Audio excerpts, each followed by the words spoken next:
far as covering those costs. So what I did was I worked out some payment plans, and the bottom line is that all of the past due debt for the association has been brought up to date. Property taxes, water bills, electric bills, things of that nature. The association has insurance, liability insurance on the common property, which is good. And one of the things that we did this year, which I'll get into, is we established or reestablished termite bonds on the buildings. Now, they're not all done yet, but we have a lot of funding. We're gaining funding, so money in our operations and money in our reserve account to basically start to cover some of the costs that you deserve to have as members of the association. I've had a lot of pushback from members about things that aren't being done and things that can be done, or this is what you should do, or that's what you should do. And I clearly understand that. And the information that you have in these sheets, namely the balance sheet and the income and expense sheet, which are pages 2 and 3, give you a feel for basically the financial condition of the association. On the first sheet, which is the balance sheet,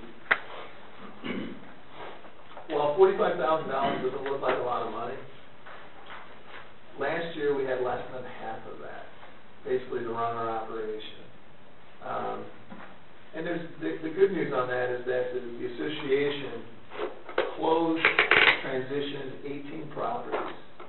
And one of the first things the board did in 2009 is they adopted a capital contribution fee. So for every sale, every transaction that goes in the neighborhood, you pay $750.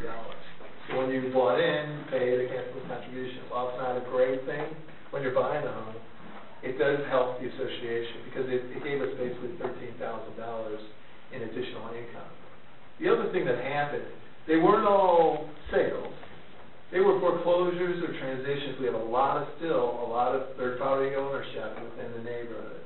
So we've got banks that still own a lot of the vacant properties that are basically up for sale. But the bottom line is we also had a lot of people transition out, which basically caused us to close the gap as far as the assessments that they owed, which helped increase basically the operating account at this point in time. And the good news is that we do have money. We don't have a lot of money, but we do have money, and what we did as a result of that was we paid off all our past debt from our utility standpoint. And then we started the termite bond, which was like the next most critical thing. And although a lot of members will come to me and say, hey, why don't you do this or why don't you do that? Because I would love to have perfect turf. I'd love to have pine straw. I'd love to have a lot of things taken care of. And we're in a position now to take care of a number of things. But the bottom line is at that point in time, and across a period of a year, we try and make sure that we cover all our expenses before we start spending money. So more of the money gets spent in the fourth quarter because any other type of emergencies that may occur would deplete the funding that we already have in place. So the good news is we're going in the right direction. And, for the last 2 years, we've been financially more stable than we have been previous years.